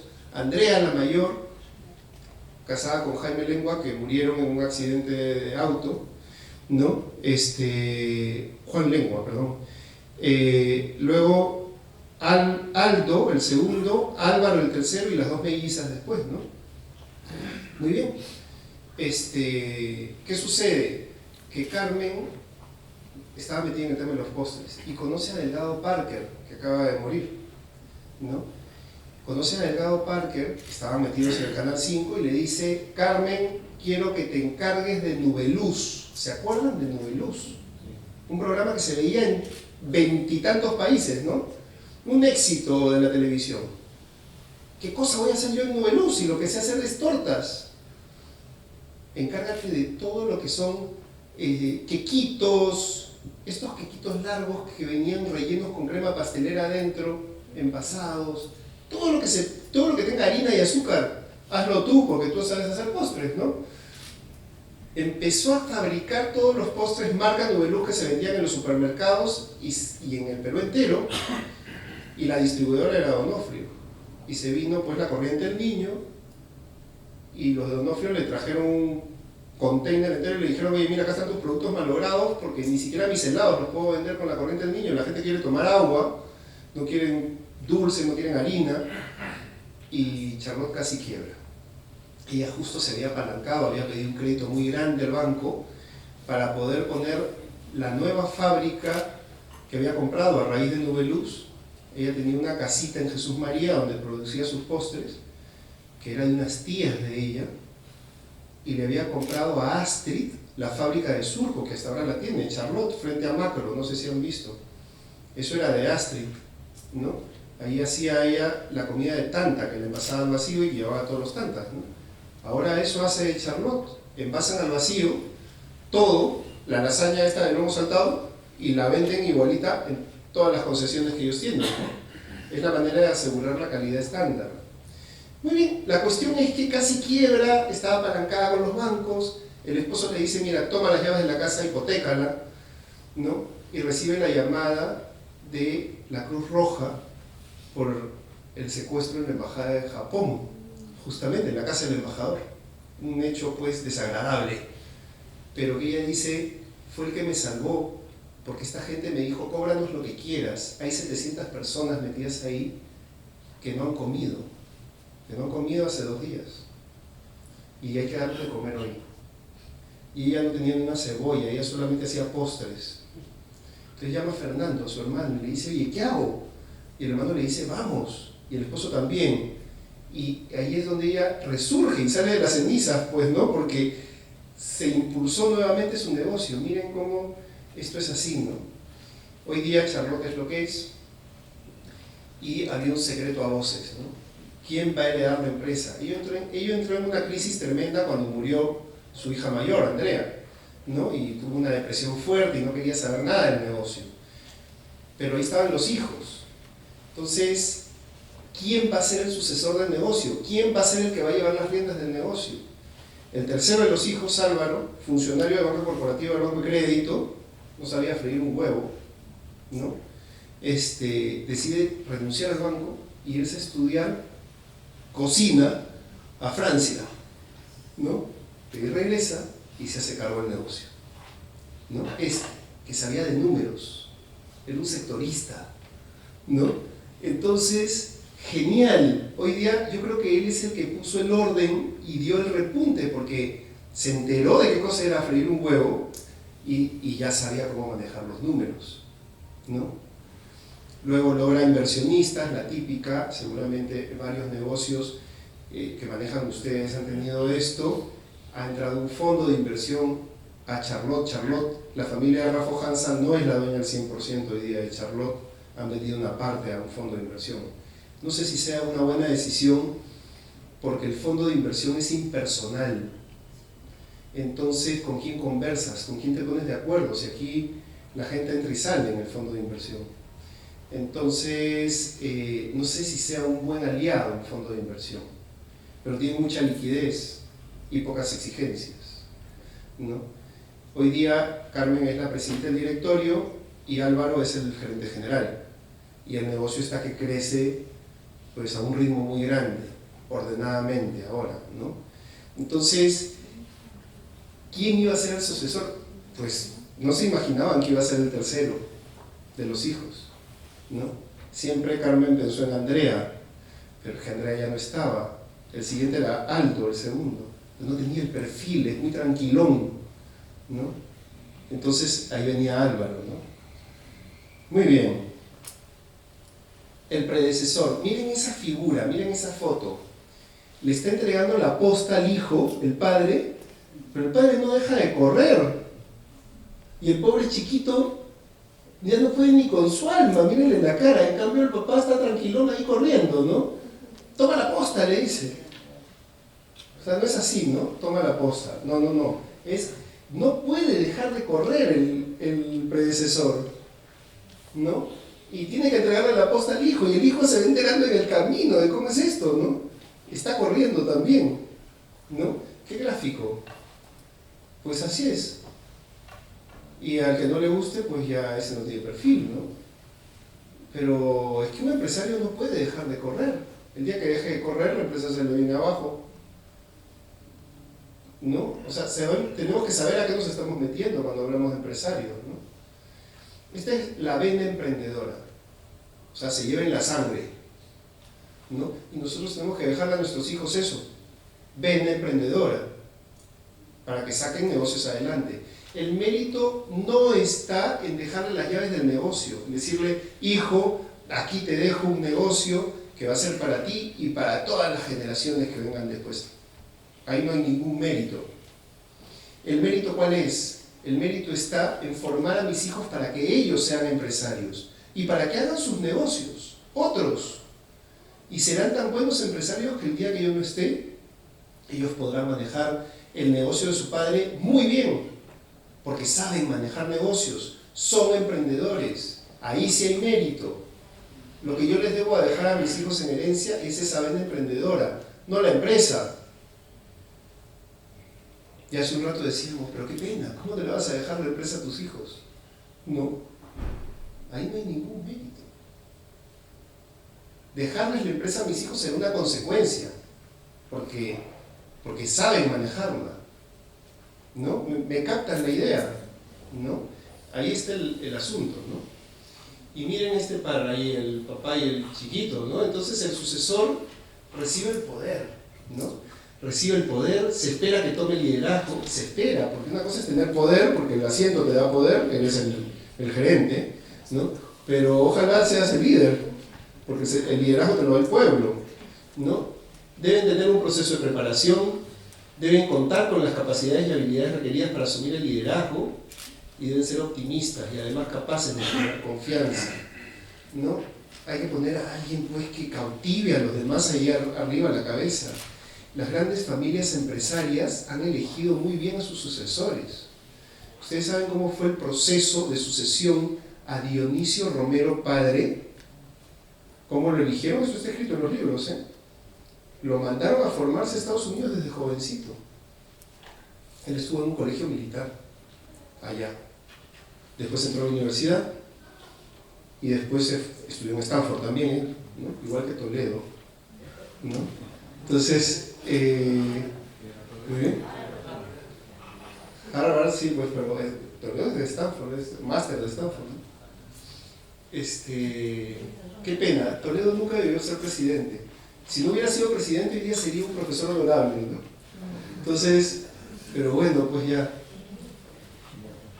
A veces a mis alumnos les digo, ustedes tienen que meterse en política porque se necesita gente preparada como ustedes. Claro, pero qué ejemplo le damos los de nuestra generación, que no nos queremos meter en política?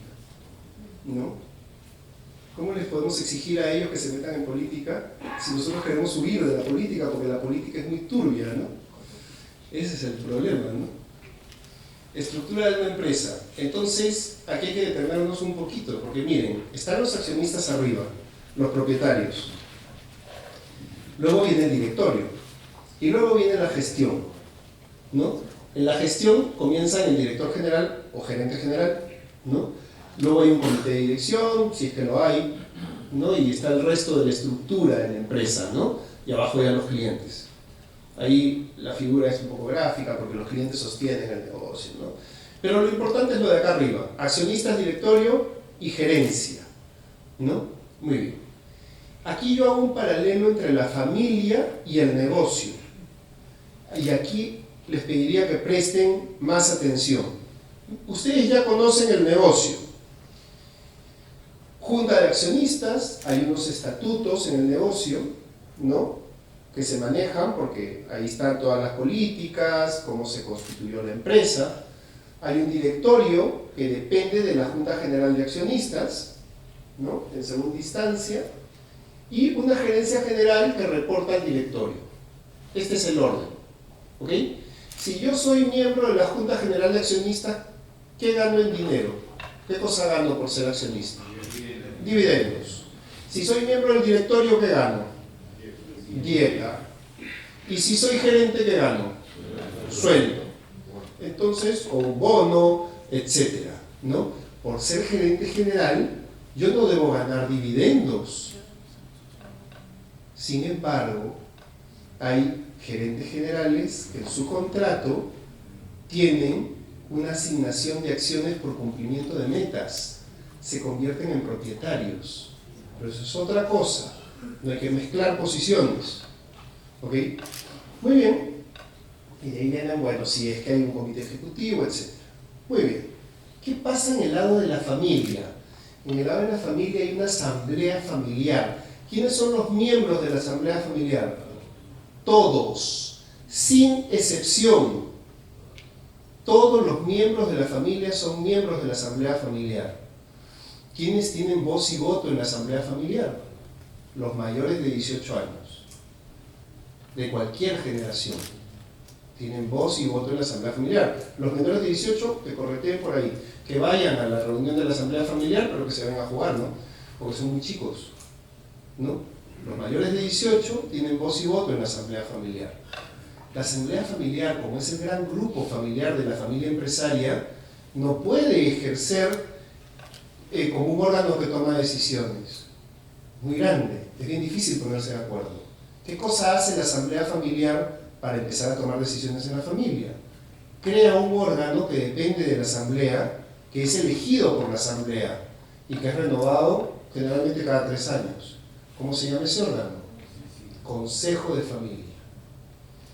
El consejo de familia es el órgano, 5 personas, si es que la familia es muy grande, ¿no?, integran un consejo de familia. Siempre se recomienda que sea número impar, igual que en el directorio, porque si son 4 y hay 2, ¿no?, entonces para poder facilitar el acuerdo, número impar, ahí está el consejo de familia. Y yo he puesto ahí protocolo familiar, que es el equivalente a los estatutos en la empresa. El protocolo familiar es aquel documento que demarca, delinea la relación entre la familia y el negocio. ¿Cómo va a ser la intervención de los familiares en el negocio? Toda la familia está de acuerdo en lo que dice el protocolo familiar, representada por el consejo de familia. Si el consejo de familia firma el protocolo familiar y dice estamos de acuerdo, ese protocolo lo tiene que cumplir toda la familia. No puede haber un familiar que diga desobedezco el protocolo, porque queda fuera de los beneficios familiares. Entonces es muy importante tener un protocolo familiar. ¿Qué se dice en el protocolo familiar? Como requisitos para que un familiar entre en la gestión del negocio. ¿Cómo se hace para que un familiar entre? Muy bien, que tenga universidad completa, que haya estudiado en una universidad de prestigio, que tenga 2 años de experiencia laboral en un negocio que no tenga nada que ver con la familia y que postule igual que cualquier hijo de vecino, ¿no? O sea, que no hayan favoritismos por ser familiar. Genial, podría ser. Esos 3 parámetros están en el protocolo de la familia Romero, justamente. Grupo Romero, ¿ah? No Banco de Crédito, sino Alico, Ranza, estos. Calixto, ¿no? Calixto, el hermano mayor de Dionisio, ¿no?, que es el líder, pero en verdad el presidente del directorio es el sobrino, es el hijo de Dionisio, ¿no? Pero el líder es Calixto, ¿no? Muy bien. Consejo de familia. Y miren que del consejo no solamente depende el cuidado del protocolo familiar, depende el family office, del que hablábamos hace un rato. ¿Por qué? Porque en el family office se ve el comité de planificación de carrera, qué cosa van a estudiar los miembros de la familia cuando les toque hacer una carrera. Se ve el fondo de capital de la familia, que se va a destinar a los estudios, para que todos tengan estudios. El fondo de familia no es para hacer viajecitos. El fondo de familia es para invertir en cuestiones importantes, ¿no? Bueno, si pueden financiar un viajecito de toda la familia, ya que lo financien, si tienen los recursos, ¿no? Pero lo importante es que todos tengan acceso a los estudios, sin diferencia. Todos los miembros de la familia, ¿no? Y esto, miren el paralelo, se parecen las estructuras, ¿no? La de la empresa y la de la familia. Muy bien. ¿Preguntas? Perdón. Sí, Juan. La parte de que, por ejemplo, envían a estudiar a los miembros de la familia, ¿esto es contabilizable dentro de la empresa familiar? No. El fondo de familia es de la familia, no es de la empresa. No, es un fondo privado que es como el ahorro familiar, que te lo manejan generalmente en las áreas de banca privada de los bancos, ¿no? Y que esos fondos han salido de los dividendos, o sea, es a título personal. Así es. No tienen nada que ver con el negocio. Sí, no se facturan. Con lo cual, nada contigo y con tu fondo, ¿no? Buen punto tocas, porque las empresas familiares suelen mezclar el movimiento del flujo de caja de la empresa con los gastos familiares, porque creemos que le vamos a meter más gasto a la empresa y eso está bien, ¿no? Y eso es un gran problema, porque nunca sabemos dónde estamos parados. Y al final terminamos perdiendo, porque no tenemos perspectiva empresarial. Si separamos los temas, podemos hacer crecer el negocio, independientemente del flujo de caja familiar. Eso hay que entenderlo. Está escrito en todos los libros. Lean Padre Rico, Padre Pobre. Es un libro bien viejo, que te da una receta increíble, buenísima, ¿no? O sea, separen los temas, no los mezclen. Es el peor impuesto que le podemos hacer pagar a la empresa cuando mezclamos los temas, ¿no? Muchas veces en las estrategias, cuando hacemos nuestro planeamiento estratégico, solo vemos la punta y no todas nuestras capacidades. Tenemos muchas fortalezas como familia, ¿no? Un equipo que no es familiar es sinérgico. O sea, se juntan dos personas y hacen algo que es más que el doble de lo que hiciera cada uno independientemente, porque se potencian las personas. Imagínense las familias. Hay que cuidar mucho las capacidades familiares. Pero solo se ve la punta. Hay que tener perspectiva para ver profundamente qué cosa es lo que tenemos, las capacidades que tenemos como familia. Y aquí vienen los conflictos, ¿no? Entonces es un rollo el tema de conflictos. No vale la pena tener conflictos familiares por culpa del negocio. Eso es un reto de las empresas familiares, manejar bien los conflictos. Vamos a escuchar acá a Joseph Tapíes, ¿no? Profesor también del IES, que habla del manejo de conflictos. 3 minutitos. Vamos a ver.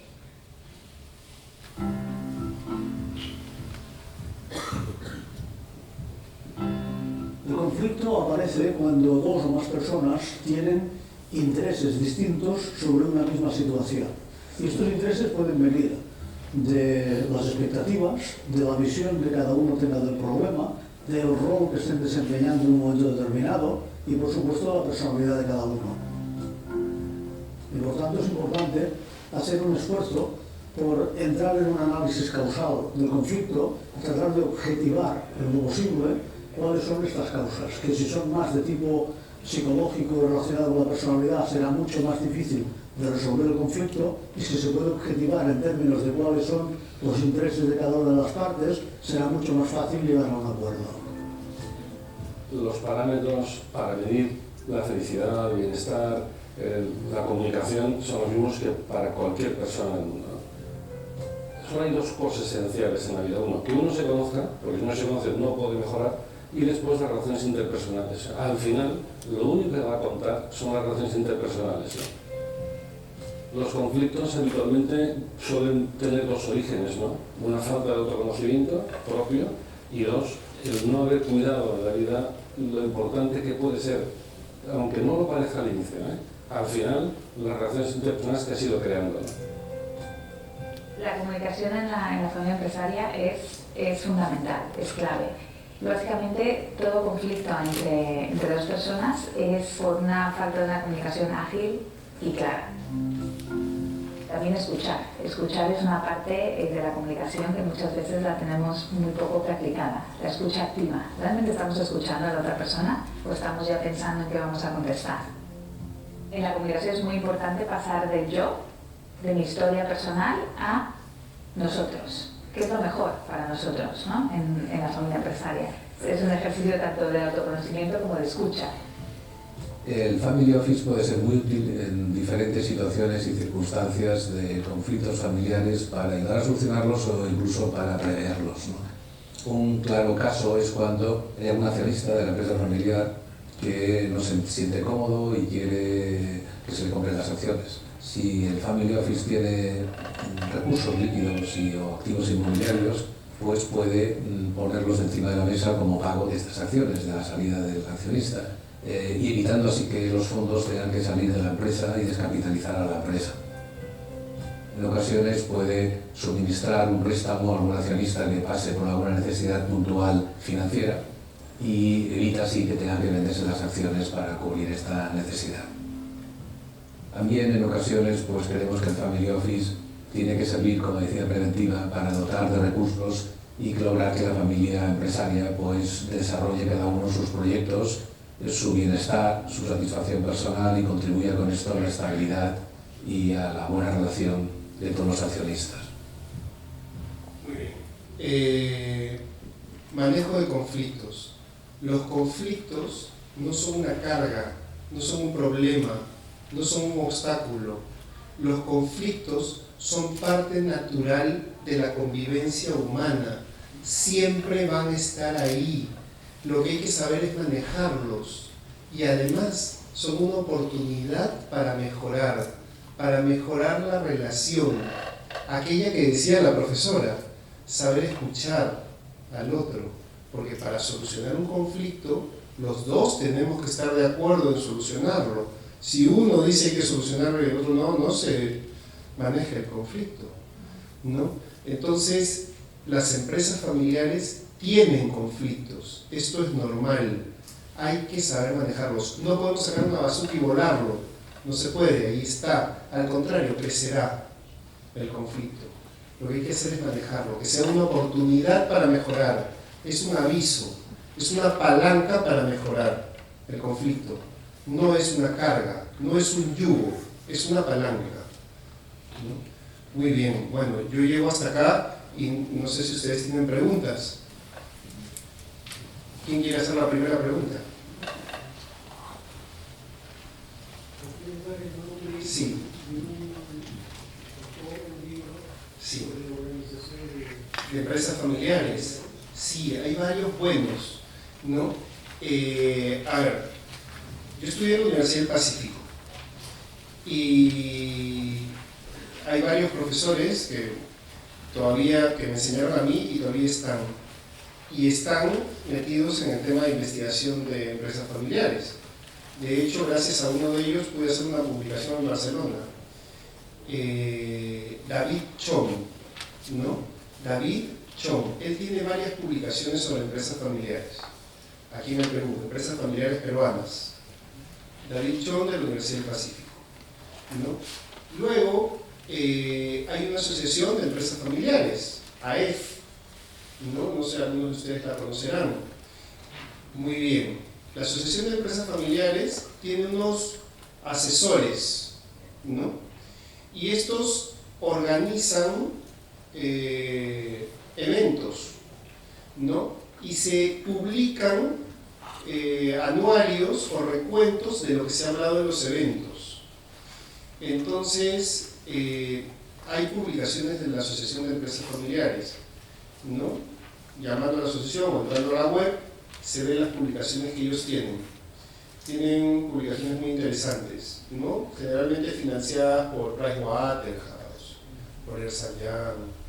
Son publicaciones de buen nivel, ¿no? Sí, yo recomiendo esto. Sí. En parte de la charla dijiste que era bueno llevar a los chicos desde chicos. Algo que ya no pueden entrar. Bueno, ahí están los nietos. Pero hay otro raciocinio que dice que no, que el chico vaya a una empresa a cometer los errores en la otra empresa. Claro. Y después que ve que haya pulido. Sí, es así. A ver, pero separemos cosas. De hecho, los Romero dicen que uno de los requisitos para entrar al negocio familiar es que tengan experiencia de mínimo 2 años en un negocio que no tenga que ver con los Romero, o sea, que sea de otros, ¿no? Y luego que vengan a trabajar acá. Es un requisito para entrar en los negocios de la familia. Sí, pero son dos cosas distintas. Entrenarse a las edades en las que puedes entrenarte y cometer errores, y otra cosa es ir desde pequeños al negocio familiar y ver cómo es tu oficina y ver a tus clientes y acompañarte a un negocio con un cliente y aprender de esa negociación sin necesidad de estar trabajando, solo acompañando, ¿no? El día sábado tuve una entrevista en RPP, no por mí, sino por mis alumnos que han hecho un proyecto, ¿no? O sea, en la universidad los chicos hacen proyectos. Entonces han hecho un proyecto de una app, ¿no? Están de moda los proyectos tecnológicos. Este se llama impactados.pe. Los invito a que entren. Es un app que es como LinkedIn, pero sirve solo para el sector musical. O sea, los músicos peruanos pueden subir su video en impactados.pe, que lo pueden abrir, que está preparado para smartphones, ¿no? Y pueden subir su video y hacerse conocidos. Es un proyecto de alumnos, ¿no? Muy bien, yo fui con un muchacho, Diego Divos, que es un muchacho que está metido en música, que es el líder del proyecto. Muy bien. Entonces fui con él a RPP y nos entrevistaban en un programa el sábado. familia.com se llama el programa. Muy bien. Diego fue con su hijo, y el hijo tiene 8 años. Y el hijo estuvo sentadito ahí viendo cómo entrevistaban al papá y cómo me entrevistaban a mí. El hijo estaba encantado de escuchar todo lo que el papá respondía, ¿no? Y todo lo que decía sobre la música. Este chiquito va a todas partes con Diego. Lo ayuda en la disquera, lo ayuda en el estudio de grabación. El chiquito tiene 8 años. Y el chiquito le ha dicho a su papá que quiere ser músico, ¿no? Entonces, claro, obviamente va a ser músico, ¿no? Entonces, es que esto es, ¿no? Ir viendo, ¿no? Aprendiendo el ejemplo. Sí. Sí. Una consulta. ¿Cuál es tu nombre? Oscar. Oscar. Yo veo ahora desde la empresa familiar en la que estoy, Sí. digamos, varias estrategias o algunos aspectos, digamos, que incorporar, ¿no? Dentro de lo que nos has mostrado ahora. Pero también tienen ideas de nuevas iniciativas, también a nivel familiar, pero que son diferentes a esa empresa familiar de la que te digo. Correcto. Cuando uno recibe iniciar algún tipo de acción, es posible también establecer esa misma lógica de consejo familiar y todo con el protocolo desde cero. Sí, a ver, vamos a hablar de cosas distintas, ¿ya? ¿Te acuerdas del fondo de familia? Tú puedes separar una parte del fondo para financiar proyectos de inversión de la siguiente generación, de los que están ahorita en la universidad, ¿no? Entonces separas una parte del fondo para habilitarles el capital. Esa empresa de tu sobrina va a pasar a ser parte del gran negocio familiar. Es una empresa de fabricación de aretes, pero es que es una empresa de la familia, no es de ella. Ella es la que tuvo la iniciativa, pero tú has puesto el capital, o sea, la familia ha puesto el capital. Entonces pasa a ser parte del conglomerado de empresas de la familia, del grupo económico familiar. Y todos los sucesores tendrán derecho a opinar y los beneficios de esa empresa, de esta sobrina tuya. Seguramente ella tendrá una participación mayor por ser la autora intelectual, ¿no? Pero mira cómo se van promoviendo negocios nuevos. Es muy bueno promover negocios en la familia, porque llevan bien emprendedora. Pero no sé si te he respondido lo que me preguntaste. De alguna manera sí, no de todo. A ver, ¿qué cosa es lo que...? Perdón. Por ejemplo, tú tienes una línea familiar, digamos, Sí. que puede estar relacionada con la parte política, por ejemplo, de la familia de tu esposa, ¿no? Sí. Pero de repente tienes también otros familiares del otro lado, de repente donde quieres establecer una línea aparte, completamente distinta, pero que ella sea esa misma lógica de consejo familiar y todo, Sí. de cero. Sí, no. A ver, entonces, has hablado de dos cosas distintas. De la línea de negocios, ¿no? Por ejemplo, mi familia está metida en todo lo que sea metalmecánica, pero la familia de mi esposa está metida en empresas comerciales. O sea, no se parecen, pero qué coincidencia, mira, los dos somos hijos de empresarios, ¿no? Entonces, ¿cómo hacemos? Hay un consejo de familia allá, un consejo de familia acá, pero es que nosotros, sí, pero es que ella tiene un montón de hermanos, yo también tengo un montón de hermanos, entonces son todas familias distintas, no hay cruce en el negocio, pero nuestros hijos van a pertenecer a dos familias empresarias, ¿ok? Esto es natural, así va a pasar.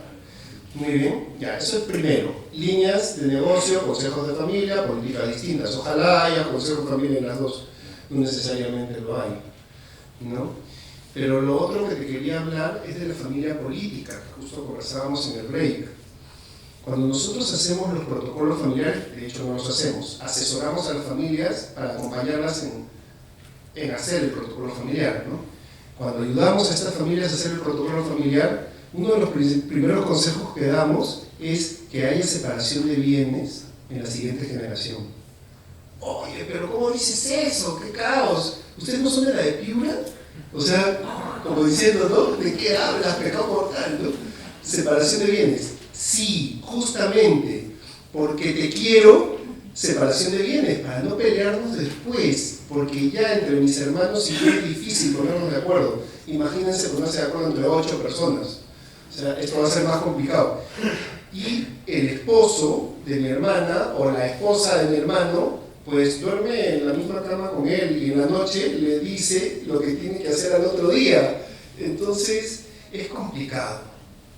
Es muy complicado. Entonces, mejor, por el bien de la familia, creemos que la separación de bienes es correcta por el futuro de la empresa y por el futuro de tus hijos. Hay que separar a la familia política. Una cosa es lo familiar y otra cosa es el negocio, ¿no?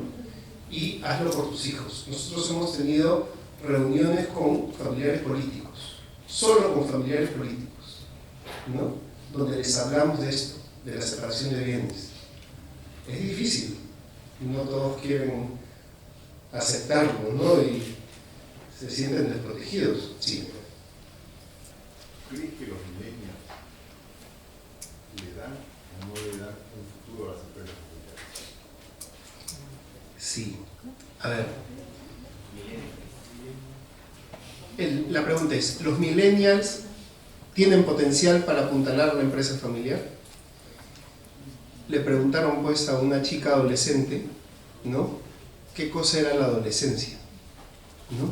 Y la chica respondió que ella era aquella edad en la que los padres son insoportables, ¿no? Y la chica tenía razón, ¿no? Entonces somos nosotros los que tenemos un problema cuando nuestros hijos son adolescentes y los ponemos en jaque a cada paso, los criticamos por todo, ¿no? Lo mismo está pasando con los pobres millennials. Pero ahora ya los millennials ahora son los otros son claro. peores. Bueno, es que hay otra generación después, pero es que los observamos cuando tienen muchas virtudes. Entonces miremos más las virtudes de los millennials, ¿no? Porque claro, a ellos les tocará hacer empresas distintas, no son las empresas que estamos viviendo nosotros hoy día, ¿no? Son connotaciones diferentes, ¿no? Entonces sí hay que creer en ellos y hay que formarlos. A ver, hay cosas que no cambiarán con el paso de los años, que son los valores de la familia. Pueden pasar 1000 años y los valores bien puestos quedarán. Lo demás podrá cambiar, no hay problema. El manejo del capital, esas cosas podrán cambiar, pero los valores ojalá permanezcan. Y eso es lo principal que tenemos que resguardar, ¿no? Muy bien. Bueno, muchas gracias. Ya es tarde, tienen que irse a su casa.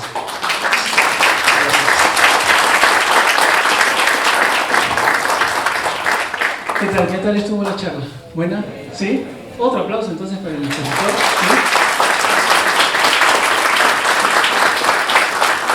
Bueno, a continuación vamos a invitar al señor Alfredo Yoshimoto, actual vicepresidente del Consejo de Administración de la Cooperativa y también presidente del Comité de Educación, para que en nombre de todos nosotros le haga entrega de un pequeño presente. Aquí. Muchísimas gracias, realmente ha sido muy esclarecedora su charla. Muchas gracias.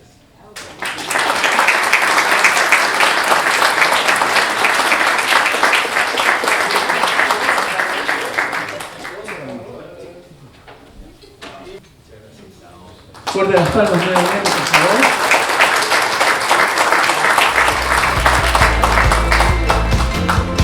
Bueno, de parte de todos nosotros, agradecemos profundamente